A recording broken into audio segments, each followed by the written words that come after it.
Have you ever looked at someone else and thought, they're doing better than me? Maybe they're richer, more confident, more loved, more successful.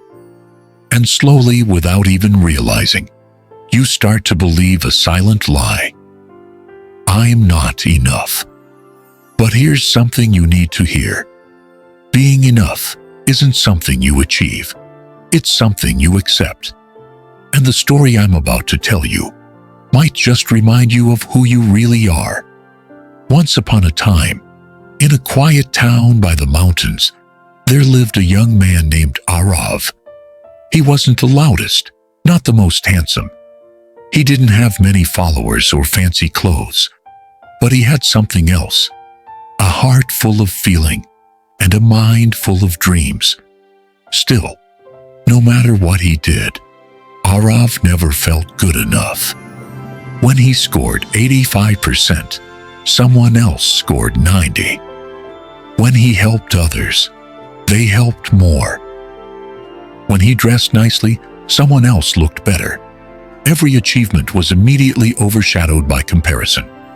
He started to withdraw, talk less, smile less, feel less. He thought, maybe I'm just ordinary. But life, as always, had a plan. One afternoon, Aarav's school organized a field trip to an old monastery nestled in the hills.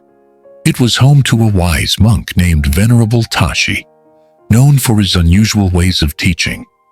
During the visit, each student was to spend 15 minutes in a one-on-one conversation with the monk. When it was Aarav's turn, he walked in, nervous and unsure.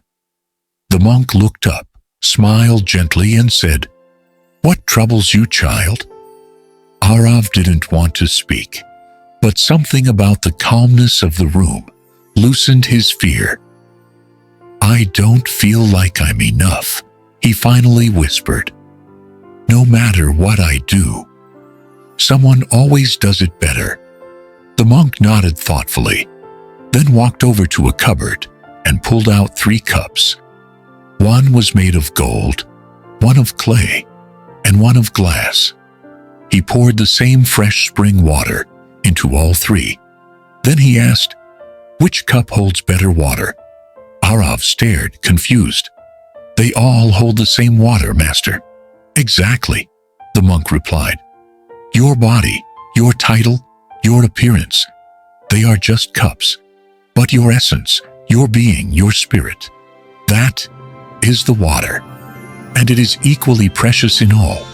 He continued, "Do you think the water inside the golden cup tastes sweeter than the one in clay?" "No," Aarav said softly. "Then why?" The monk asked. "Do you believe your worth depends on your container?" Aarav looked down, tears beginning to fill his eyes. The monk smiled kindly. "The world will try to tell you that your value comes from your outer form, your success, your beauty, your popularity. But your real value has nothing to do with that. It lies within. Stop comparing your cup. Start honoring your water." And in that quiet moment, something shifted in Aarav. From that day on, he began a new practice. Every morning before school, he'd look in the mirror and say, "My water is pure. My spirit is worthy." He still saw people with fancier clothes, better grades, bigger smiles, but he no longer saw them as competition. He saw them as different cups, each holding their own water, just as he held his. Over time, something magical happened. People started noticing Aarav's calmness, his gentleness, his strength. Not because he became louder or richer, but because he became enough. He no longer needed validation. He didn't crave applause. He simply lived, genuinely, fully, quietly proud. And in doing so, he became someone others looked up to. And now, I turn to you. How long have you been comparing your cup? How many times have you ignored the water inside because someone else's container seemed shinier? Let this be your reminder. You are not your results. You are not your body. You are not your social status, your resume, or your salary. You are the water. You are the essence. And that, my friend, is already enough. If this story touched your heart, type in the comments, "I am enough." Not because the world says so, but because I finally believe it. Share this video with someone who's been forgetting their worth.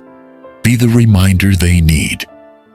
Subscribe to Daily Wisdom Stories, where every tale isn't just told, it's felt. Because we're not here to impress. We're here to remember who we really are. Stay grounded, stay kind, and always stay enough.